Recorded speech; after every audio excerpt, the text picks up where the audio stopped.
지금 일본에서는 올림픽 경기가 한창입니다.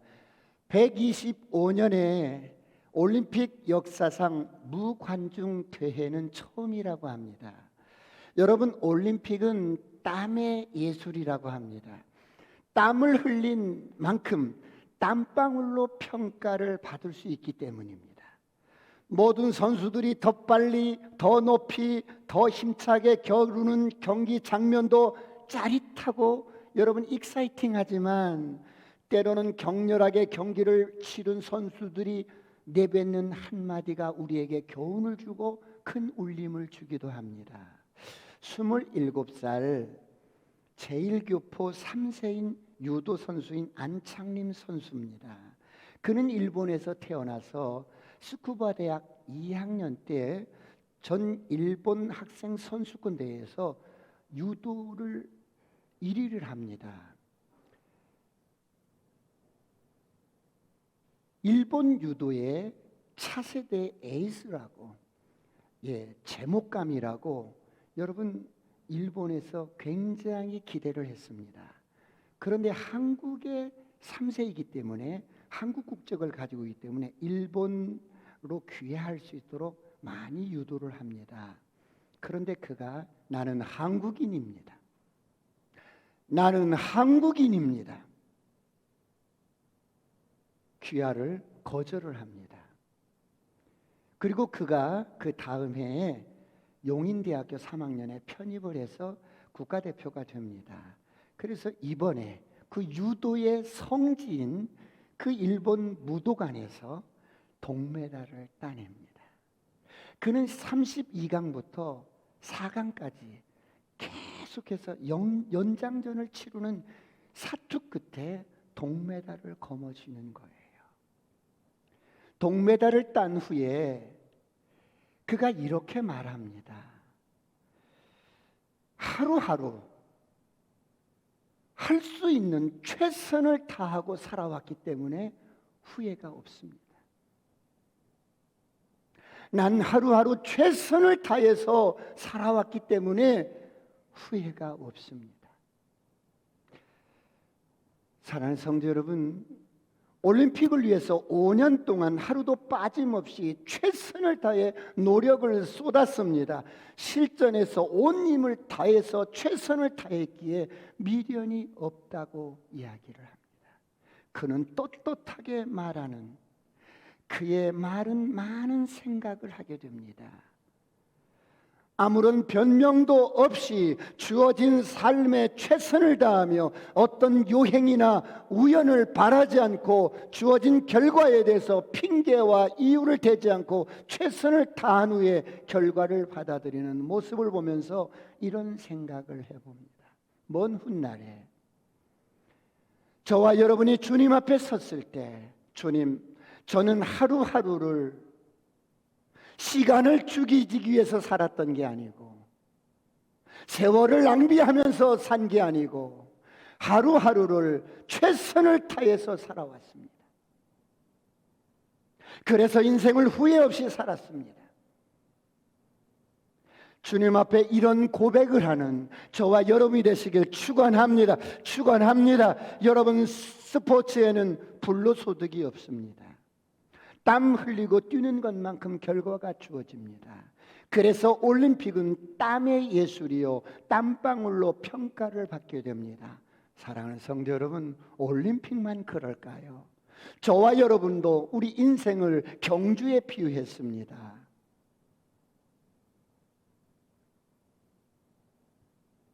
우리의 영적인 성장도 마찬가지입니다. 주님은 날마다 우리가 영적으로 성장하고 변화되기를 원합니다. 할렐루야. 날마다 새롭게 성장하고 성숙되기를 축원합니다. 날마다 성장해서 예수 그리스도의 믿음의 장성한 분량에 이르기까지 성숙되어지기를 축원합니다. 사랑하는 성도 여러분, 사람이 성장하고 새로워지는 데는 중요한 것이 있습니다. 그것이 무엇입니까? 세월 간다고 새로워지는 것이 아닙니다. 환경이 변한다고 새로워지는 것이 아닙니다. 여러분, 사람이 변화되고 새로워지는 데는 세 가지 영역이 있습니다. 첫 번째로 물리적인 변화입니다. 사물의 모양과 환경을 바꾸는 것입니다. 사람들은 이것을 변화라고 생각합니다. 물론 이것은 물리적인 변화입니다.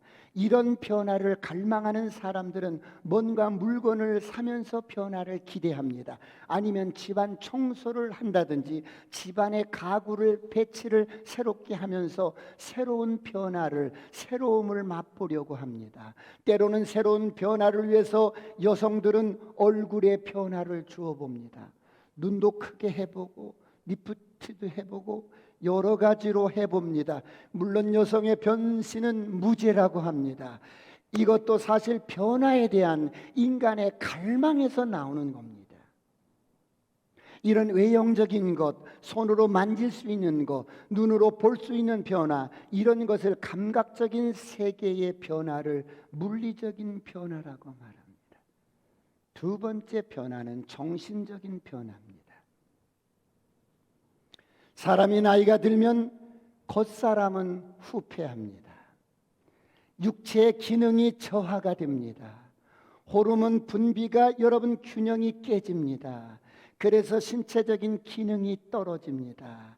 그런데 몸이 늙어가는 것보다 더 무서운 것은 우리의 생각이 늙어가는 것입니다. 여러분 몸이 늙어가는 것을 노쇠해진다고 말을 합니다. 그런데 생각이 늙어가는 것을 노회라고 합니다. 늙을 노자 교활할 회자를 사용합니다. 정신적으로 늙어서 새로운 것을 전혀 받아들일 수 없는 현상을 노회 현상이라고 합니다. 생각이 늙으면 노예 현상이 나타납니다. 생각이 늙으면 변화를 거부합니다. 다른 사람의 열정도 별로 여러분 기쁘지 않습니다. 나도 다 해봤어. 나도 젊은 날에 그래봤어. 나도 다 해봤거든. 인생 별거 없어. 되지도 않고 이제 내가 뭘 더 바라겠어. 내 나이가 몇인데 이렇게 살다 가야지. 이런 노회 현상입니다. 이런 노회 현상이 생기면 새로운 것의 시도를 거부합니다. 미래에 대한 꿈을 포기합니다. 이것이 바로 노회 현상이요, 노회 정신입니다. 사랑하는 성도 여러분, 오늘 여러분은 어떻습니까?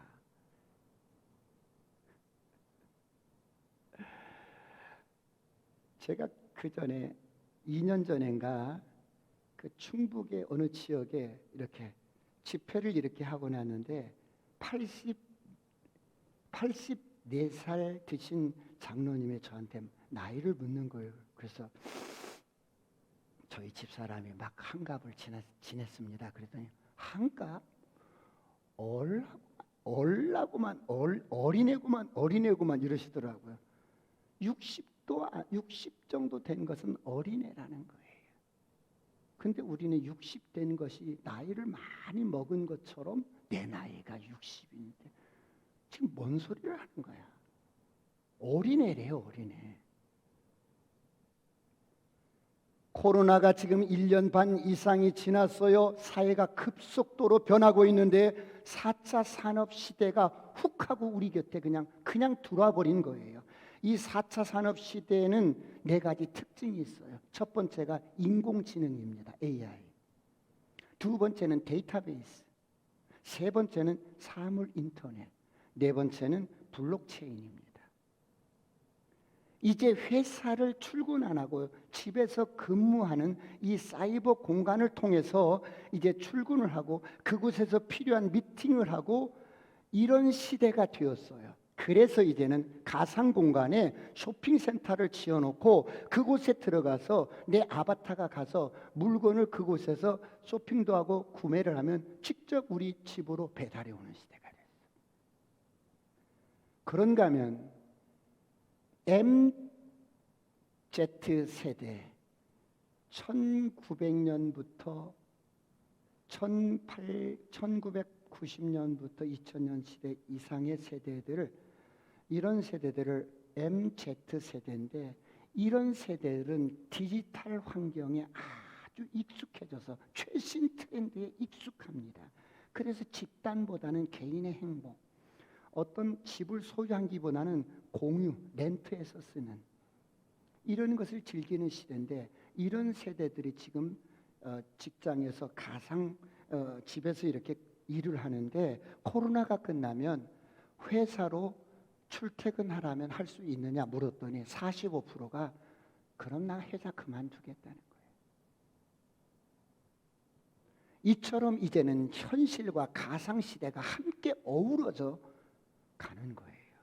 우리 자녀들의 학교 문화도 변화가 왔어요. 그러므로 모든 환경이 변화가 되었습니다. 그런데 지금 모든 것이 변하고 있는데 우리의 생각의 프레임이 갇혀서 변하지 않고 있어요. 여러분, 어떤 사람은 과거에 매여서 변화되지 않고 지나간 상처에 매여서 갇혀 있고, 그리고 여러분 옛날을 추억하면서 옛날 그렇게 할 걸, 옛날 그렇게 할 걸, 여러분 지나간 여러분 과거에 매여서 더 이상 성장하지 못하고 앞으로 나가지 못하고 비전을 보지 못하고 늘 잡혀서 사는 사람들이 있어요. 오늘 부러질지어다, 부러질지어다, 부러질지어다. 사랑하는 성도 여러분, 이렇게 정신적으로 변화가 새로운 변화와 새로움을 추구하고 있고요. 세 가지는 세 번째는 우리의 몸과 마음도 새로워지는데, 정신적인 변화보다, 이런 환경적인 육체적인 변화보다 더 높고 최고의 변화는 세 번째, 영적인 변화입니다. 사람은 하나님의 형상으로 창조된 영적인 존재입니다. 그래서 우리가 감각적으로 느끼고 생각하고 인지하는 그 능력 너머에 영이 있어요. 저를 따라합니다. 그러므로 나는 영입니다. 혼을 가지고 몸 안에 삽니다. 그러므로 진정한 변화는 하나님의 형상인 나의 영이 새로워지는 거예요. 성경은 이것을 진정한 변화라고 말씀합니다. 오늘 새로운 역사가 있기를 축원합니다. 그러므로 누구든지 그리스도 안에 있으면 새로운 피조물이라, 이전 것은 지나갔으니 보라 새 것이 되었도다. 여러분, 거듭난 저와 여러분이 이제 보는 관점도 변화가 되고 생각도 변화가 되고 모든 것들이 변화되기를 주의 이름으로 축원합니다. 그렇다면 날마다 새롭게 우리가 변화되어서 인생을 행복하게, 재미있게, 의미있게 잘 살려면 어떻게 해야 할까요? 첫째로, 은혜의 보좌 앞에 나가야 합니다. 아무리 날씨가 덥고 아무리 코로나가 창궐해도 우리는 하나님 앞에, 은혜의 보좌 앞에 나가는 것을 멈추지 마시길 축원합니다. 여러분, 하나님 보좌 앞에 나가야 하는 이유가 뭐겠어요? 사람이 새롭게 되려면 하나님께 나가야 되는데 왜 하나님께 나가야 합니까? 하나님은 생명의 근원이요, 새롭게 하는데 본질인 겁니다.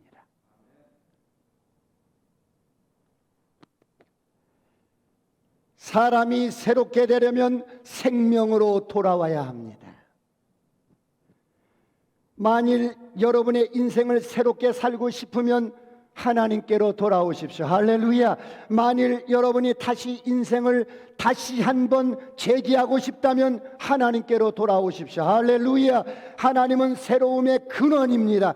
그래서 이 새로움의 히브리 원어는 생명으로 돌아오다라는,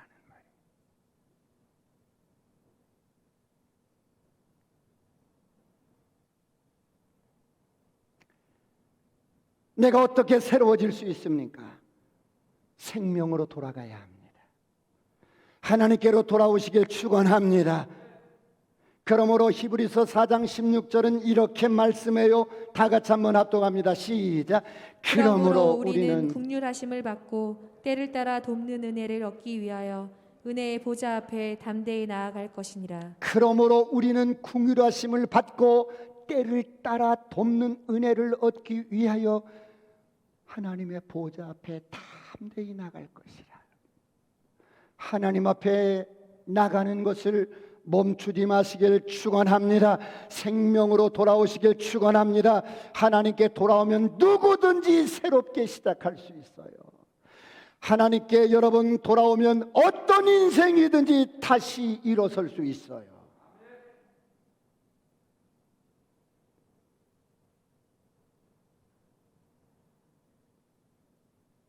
코로나로 인하여 사업이 망가졌어요. 인생이 무너졌어요. 가정이 무너졌어요. 그래서 모든 것들을 포기하고 낙심하고 절망하는 사람이 있습니까? 하나님께로 돌아오십시오. 갈대처럼 꺾어진 인생일지라도, 소망 없는 인생일지라도 하나님께 돌아오면 다시 일어날 수 있습니다.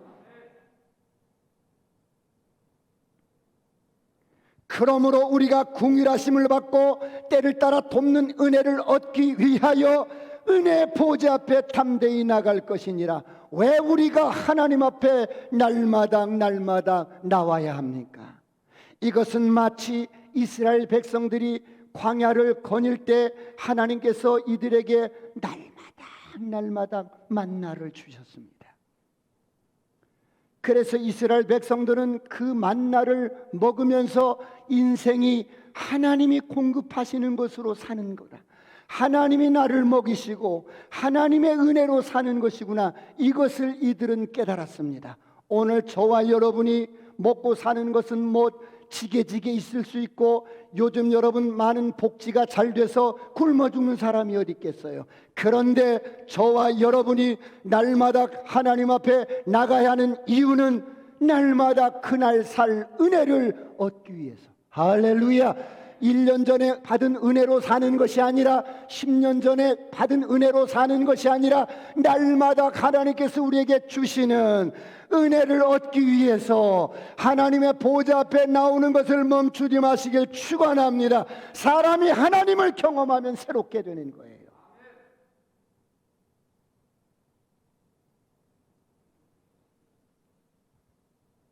우리가 정말 새로워지려면 어떻게 해야 합니까?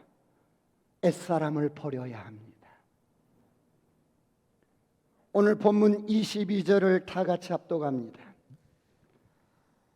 22절 다 같이 시작. 너희는 유혹의 욕심을 따라 썩어져가는 구습을 따르는 옛사람을 벗어버리고. 무엇을 버려야 합니까? 옛사람을 버려야 합니다. 무엇이 옛사람인데요? 옛사람의 특징 3가지가 나옵니다. 유혹과 욕심과 썩어질 것을 버리라고 합니다. 옛사람은 항상 유혹에 끌려갑니다. 옛사람은 항상 욕심을 따라 끌려갑니다. 옛사람은 항상 육신의 생각을 따라 삽니다. 옛사람은 항상 나를 너무 사랑해서 내 감정과 내 기분과 여러분 내 생각을 쫓아서 살아가기 좋아합니다. 이런 옛사람을 버리라는 거예요.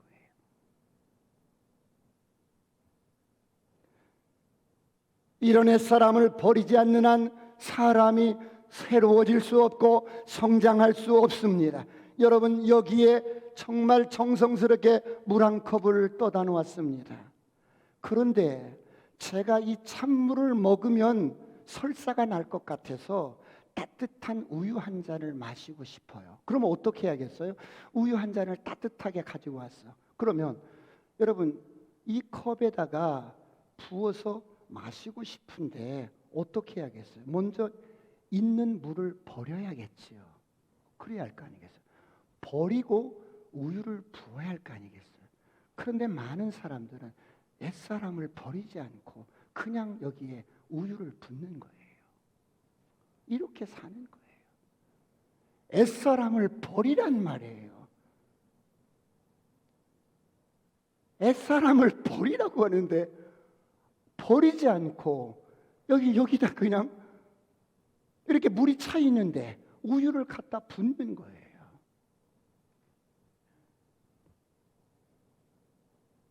너희는 유혹의 욕심을 따라서 썩어져가는 구습을 버리고 옛사람을 버리시길 축원합니다. 축원합니다. 저를 향하여 가정에서도 선포합니다. 아싸, 꿈 같은 일이 일어납니다.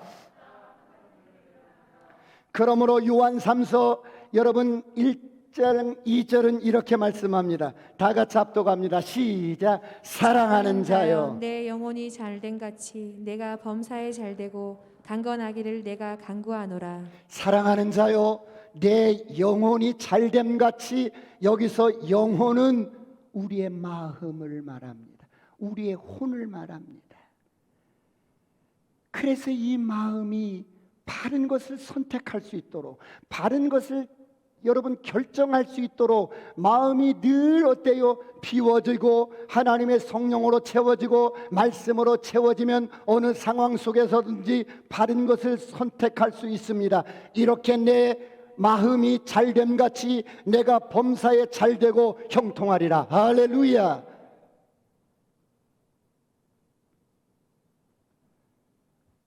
그러므로 여러분, 우리가 옛사람을 버리지 아니하면, 마음이 새롭게 되지 아니하면 엄청난 복음을 가졌어도, 하나님의 은혜와 의의 선물을 넘치게 받았어도 여전히 옛사람이 불평하고, 여전히 옛사람이 원망하고, 여전히 과거에 매이고 실패의식에 매이고 상처에 갇혀서 창살 없는 감옥에 나를 가둬두고 학대를 하는 거예요.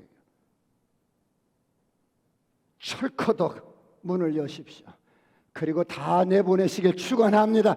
옛사람은 다 내보내시길 축원합니다. 버려버리시길 축원합니다. 마음이 새롭게 되시길 축원합니다. 사랑하는 성도 여러분, 그렇다면 이렇게 했는데 이런 우리를 이렇게 변화시키는 주체가 누구일까요? 내가 나를 변화시킬 수 있을까요? 아니에요. 우리의 변화의 주체는 두 번째, 성령 하나님이십니다. 오직 하나님만이 우리를 변화시킬 수 있어요. 이 말씀이 생명이 되었으면 좋겠습니다. 변화의 주체는 내가 아니라 하나님이십니다. 할렐루야. 나는 나를 진정으로 바꿀 수가 없어요. 나는 때로는 내 기분 하나 어떻게 할 수 없어요. 내 생각 하나 어떻게 할 수 없어요. 나는 그렇게 연약한 존재예요. 여러분, 내가 나를 바꿀 수 있다면 세상이 이렇게 되겠습니까?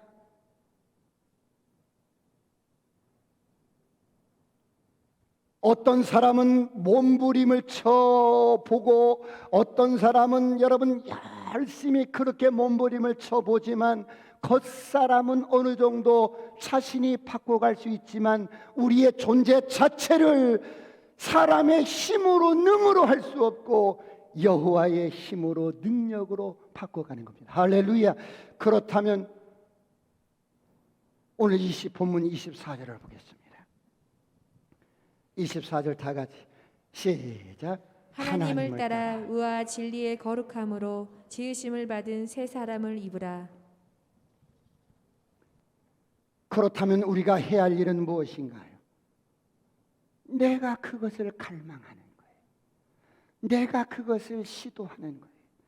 하나님만이 나를 참으로 변화시킬 수 있음을 믿고 그분을 갈망하고 그분 앞에 나가고 그분을 여러분 갈망하는 것, 내가 시도하는 거예요.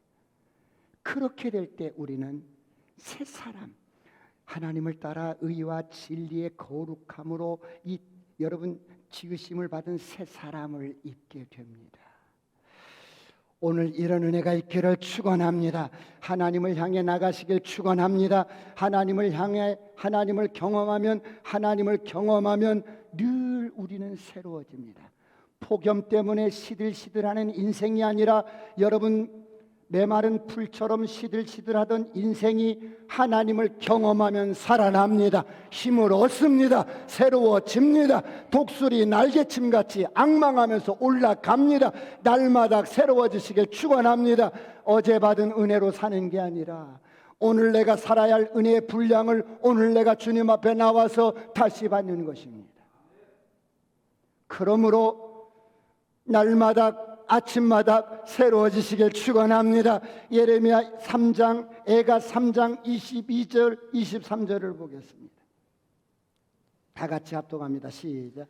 여호와의 인자와 긍휼이 무궁하심으로 우리가 진멸되지 아니함이니이다. 이것들이 아침마다 새로우니 주의 성실하심이 크시도이다. 여호와의 그 인자하심이, 우리를 향한 그 사랑이, 우리를 불쌍히 여기시는 그 사랑이 무궁하심으로 우리가 진멸되지 않고 우리가 오늘 또 은혜로 살아가는데 이게 아침마다 새로운, 아침마다 새롭고, 이 우리를 향한 아버지의 이 인자하심과 사랑이 얼마나 성실하신지.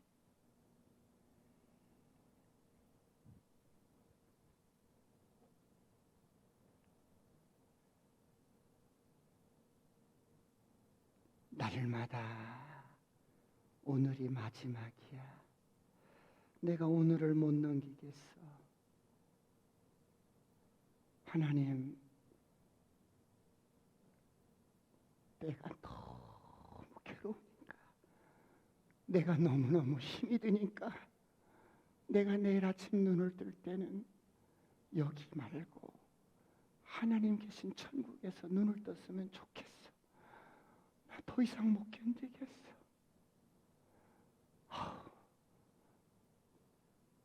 오늘이 마지막 같아. 그리고 밤에 울음으로 기숙을 해요.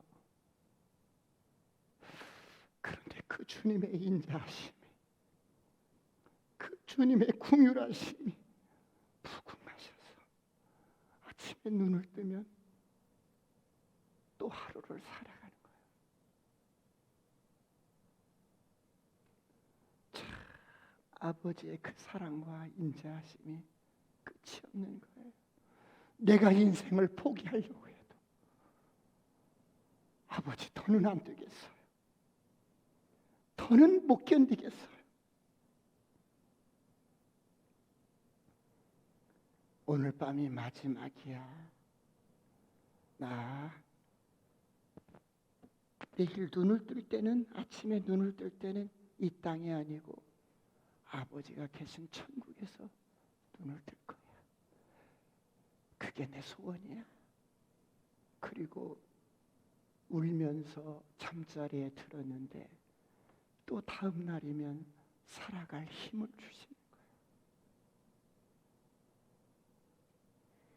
주의 인자하심은 끝이 없어서 아침마다 새롭게. 이것이 아버지의 성품이요, 아버지의 사랑이요, 십자가에서 보여주신 우리 주님의 사랑입니다. 사랑하는 성도 여러분, 어제까지 내가 실패했어도 오늘 새롭게 시작할 수 있어요. 할렐루야.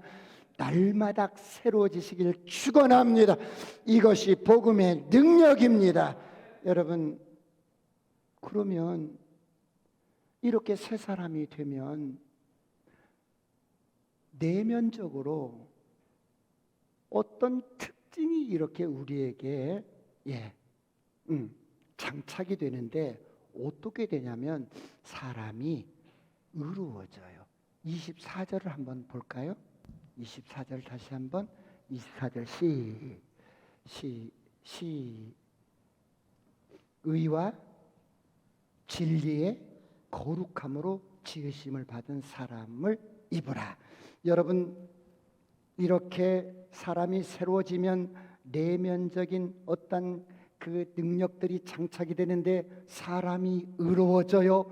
진리의 사람이 되어져요. 세상을 향해서 당당해요. 거룩하게 됩니다. 할렐루야. 여러분, 이렇게 복음이 내면화가 되면 사람 앞에서 의로워지고 하나님 앞에서 거룩하게 되고, 여러분, 이런 내면적인 특징뿐만 아니라 사람이 여러분 새로워지고 변화가 되면 외적인 특징도 나타나는 거예요. 외적인 특징은 어떻게 나타나는데요? 오늘 25절을 보겠습니다. 다 같이 25절 오늘 본문 시작. 그런즉 거짓을 버리고 각각 그 이웃과 더불어 참된 것을 말하라. 이는 우리가 서로 지체가 됨이라. 그런즉 각 거짓을 버리고 각각 그 이웃과 더불어 참된 것을 말하라. 이는 우리가 서로 지체됨이니라. 새 사람이 되었다는 외적인 특징이 어떻게 나타나요? 거짓을 버리고 말이 바뀌는 거예요. 언어가 바뀌는 거예요. 여러분, 말이란 우리 속에 감춰져 있던 자아가 밖으로 표출되는 거예요. 그래서 분명히 내적으로 새로운 사람이 되고 변화가 되면 외적인 특징은 말이 바뀐다는 거예요. 언어가 바뀐다는 거예요. 사랑하는 성도 여러분, 오늘 여러분은 어떻습니까? 폭염 때문에 짜증이 납니까? 코로나 때문에 짜증이 나고 여러분 불편하고 그래서 불평불만하고 그러십니까? 아니에요. 내적으로 변화된 사람은 날마다 하나님께 그날 받을 은혜를 공급받고 사는 사람은 이런 환경 속에서도 언어가 바뀌어졌어요. 여러분 그래서 어때요? 긍정적인 말을 하고 축복의 말을 하고 그래서 말을 들어보면 여러분의 미래를 볼 수가 있어요. 언어는 여러분의 운명을 조각해버리는 거예요. 여러분의 운명을 조각해서 만들어버립니다. 그러므로 여러분 긍정적인 말, 축복의 말을 여러분 선포하시길 축원합니다. 그래서 나는 저 집사님의 말을 들으면 비전이 생겨. 잃었던 힘이 나고 주님을 향한 내 계획을 알 수 있을 것 같고 말을 들으면 항상 은혜가 되고 여러분 항상 힘이 나. 이런 사람이 되시길 축원합니다. 이런 사람이 제대로 변화가 된 사람이에요.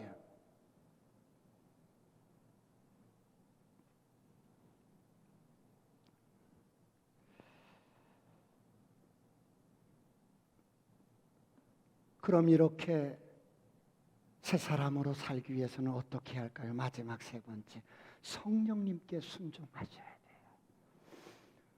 우리 안에 계신 성령님은 구원의 증표로 오셨을 뿐만 아니라 주셨을 뿐만 아니라 우리의 일생을 인도하고 우리의 인생을 여러분 지도하고 가르치고 여러분 이끌기 위해서 와 계신 분이에요.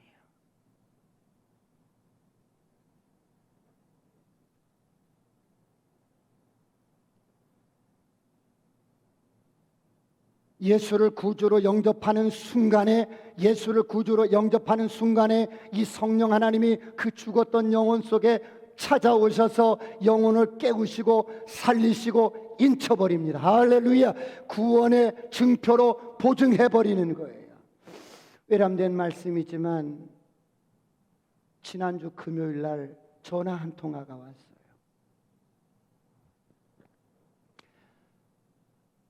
나이키를 만드는 회사에 상무로 있던 고등학교 친구가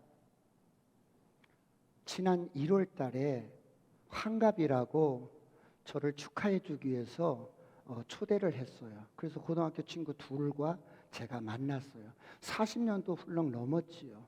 그런데 이 친구가 인도네시아에서 주재원으로 근무를 하는데 귀국을 해서 12월 달에 귀국해서 코로나 때문에 휴가가 길어졌어요. 오면서 면세점에 들려서 사왔다고 아무튼 오래된 술을 한 병을 꺼내 놓는 거예요. 근데 그때도 코로나 때문에 카페 들어가서 이야기할 수 있는 상황이 아니었어요. 그때도 이렇게 테이크아웃만 된대. 그러니까 이 복음을 전하려고 하는데 장소가 없는 거야. 돌아다니다가 저녁에 호텔로 들어와가지고 호텔에 앉아서 이제 그 술도 꺼내놓고 막 그러는데 이 복음을 전해야 되는데 나는 애가 타는 거예요. 그래서 술판이 벌어지기 전에 내가 친구들한테 3분을 진지하게 요구를 했어요. 그래서 3분을 허락해 주더라고요. 그래서 제가 3분 동안에 프리치로 복음을 전해서 이 친구들은 정말 진실하게 그 시간에 예수님을 구주로 영접했어요. 그리고 그날 밤은 그렇게 끝났어요. 이 코로나가 이제 잠잠해지지 않으니까 바로 인도네시아로 출국을 해야 되는데 5월 달에 출국을 했어요. 5월 달에 출국을 했는데 어떤 일이 있었냐면 거기서 코로나 백신을 접종을 한데 그러냐고 그런 카톡을 주고받았는데 그 후로는 연락이 없는 거야. 그러다가 7월 달에 카톡에 어떤 연락이 왔냐면 코로나 접종 후에 숨이 안 쉬어져서 앰뷸런스가 자동차만 있는 게 아니라 비행기도 있어요. 에어 앰뷸런스 비행기를 타고 급히 실려온 거예요. 그래서 한국의 국립의료원에 중환자실로 들어갔는데 숨이 안 쉬어지는 거예요. 숨이. 그래서 금요일 날 밤에 친구 와이프한테 전화가 왔어요. 목사님, 의식이 돌아오지 않고 이 병원에서는 다 손 쓸 수 있는 것을 다 썼대. 병원에서는 더 이상 할 게 없대. 그래서 상급병원으로 이전하고 싶은데, 서울대병원이나 이런 데 이전하고 싶은데 일반 환자가 아니라 코로나에 관련된 환자이기 때문에 질병관리본부에 또 통제와 지시를 받아야 된대. 그러니까 상급병원으로 가지도 못하고 어떻게 하면 좋겠냐고. 그래서 제가 사람이 끝났다고 하는 사람으로서 할 수 없는 그 상황에서 우리 하나님은 도우실 수 있고 기적을 일으킬 수 있습니다. 제가 기도하겠습니다. 그리고 전화를 끌었는데 여러분, 그 1월 달에 60년 동안 불교를 믿고 살아왔던 이 친구가 예수 그리스도 이 복음을 듣고 정확하게 예수를 구주로 영접했어요. 그게 없었더라면 이건 정말 소망이 없잖아요.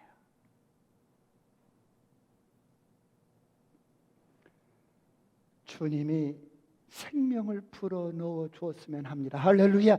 이런 은혜가 있기를 축원합니다.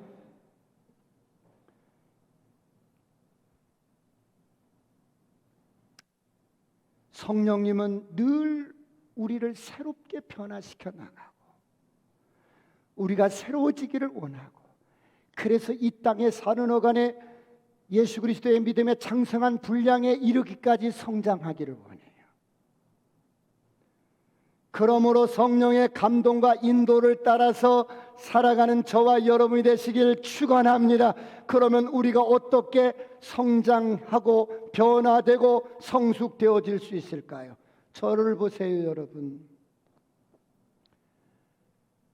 우리 지적인 성장은 독서를 통해서, 무슨 여러분 학습을 통해서, 교육을 통해서 지적인 성장은 할 수 있어요.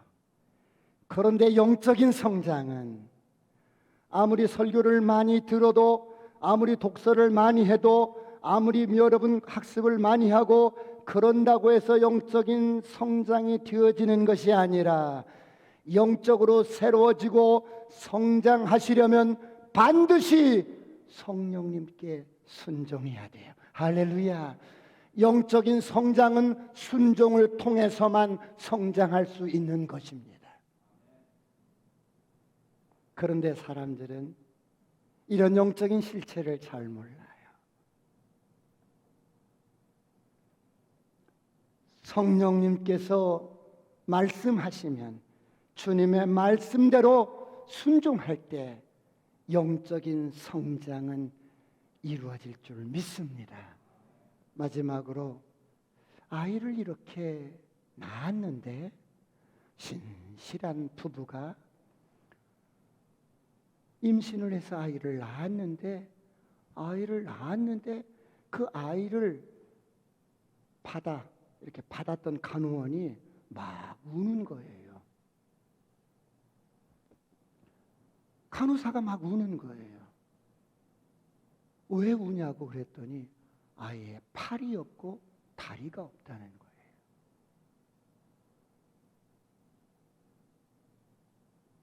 엄마가 얼핏 보니까 진짜 내가 낳았지만 이건 사람을 낳은 게 아니야. 양팔이 없고 다리가 없는 거예요. 그러니까 내가 낳은 자식이지만 이 아이를 내 자식이라고 인정하고 싶지가 않은 거예요. 정말 인정하고 싶지가 않은 거예요. 그런데 남편이 그 아이를 보면서 충격을 받고 신음하면서 하나님이 우리를 도우실 거야. 예수님이 우리를 도우실 거야. 그렇게 부인을 설득을 시키는 거예요. 그래서 부인이 내가 낳았지만 팔이 없고 다리가 없는 그 아들을 내 자식이라고 받아들이기까지 4개월이 지나는 거예요. 이 아이가 이렇게 크는데 얼마나 많은 상실감을 갖겠어요. 학교 가면 애들이 왕따 시키고 어디 가면 구경꾼들이 쫙 몰려들고 쟤는 커도 사람 구실 못할 거야. 쟤는 결혼도 못할 것이고 쟤는 공부해봤자지 취직이나 되겠어? 쟤는 말이야 얘를 낳아도 저와 똑같은 애를 또 낳을 거야. 막 이런저런 소리. 그래서 10살 때 이 아이가 자살을 하려고 시도를 해요. 그런데 어느 날 성령님께서 이 아이 마음속에 이렇게 말씀하는 거예요. 너 가지고 있는 것에 감사를 해봐라. 두 팔도 없고 다리가 없는데 뭘 가지고 있어요? 가지고 있는 게 뭐가 있어요? 뭐가 가지고 있는데요? 남들 다 가지고 있는 팔다리 나 없잖아요. 근데 뭐를 가지고 있어요? 네가 가지고 있는 것에 대해서 감사를 하라는 거예요. 그래서 팔다리가 없어도 그냥 이 가지고 있는 거 이 자체를 그냥 감사를 하기 시작했어요. 막 감사를 하기 시작하고 그래서 일단 감사가 안 되지만 막 감사를 억지로라도 감사를 하면서 막 웃고 그냥 더 억지로라도 기쁘게 하기 시작하니까 이 뇌의 구조가 변화가 되기 시작하는 거예요.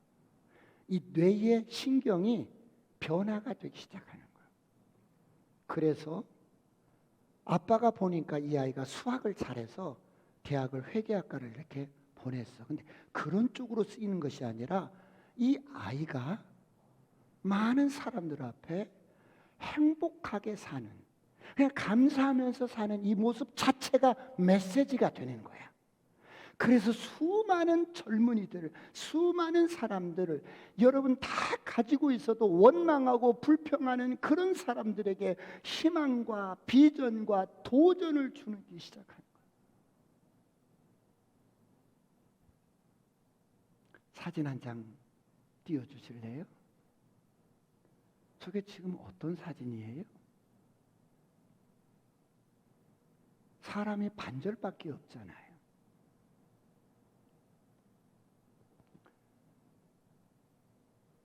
닉 부이치치라는 이 친구가 헝가리 대통령을 만나서 복음을 전하고 복음을 듣는 헝가리 대통령이 예수를 믿고 싶다는 거예요. 그래서 지금 예수님을 구주로 영접하는 장면이에요. 이게 2019년에 저렇게 예수님을 영접한 헝가리 대통령이 2021년도에 이 헝가리 대통령이 성명을 통해서 헝가리에서 트랜스젠더들, 여러 그런 동성애, 이런 그냥 그 광기들을 공개적으로 금지령을 내려버립니다.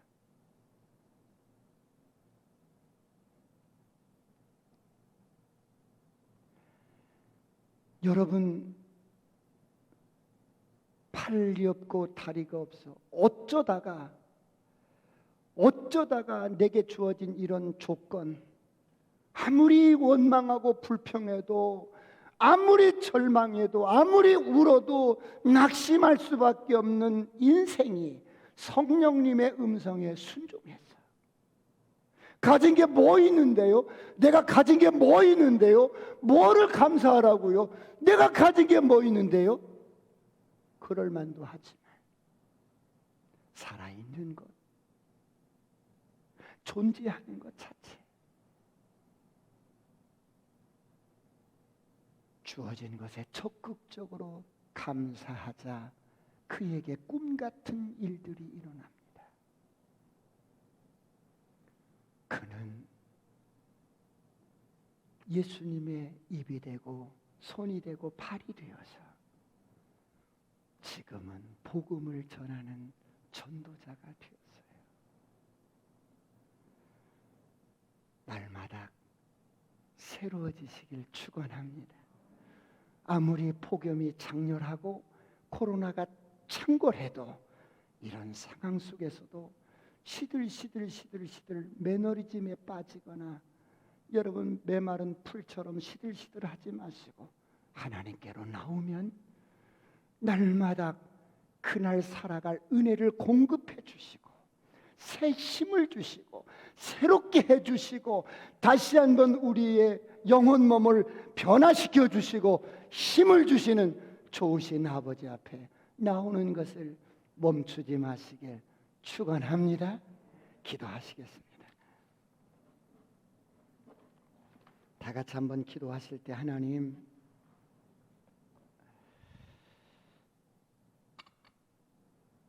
내가 내 인생 아무리 몸부림쳐도 새로워질 수 없는 것입니다. 그래서 하나님께 나오면, 하나님과 엔카운터가 되면 새로워질 수 있습니다. 본질적으로 새로워질 수 있고 존재론적으로 새로워질 수 있고 우리의 육신과 우리의 몸과 마음이 새로워질 수 있습니다. 하나님, 아무리 폭염 속에서도 코로나가 여러분 창궐하는 가운데서도 하나님, 하루하루 살아갈 은혜를 주옵소서. 하루하루 살아갈 은혜를 공급받고 힘있게 살아가게 하여 주옵소서. 다 같이 한번 통성으로 주의 삼창하시고 간절히 기도하시겠습니다.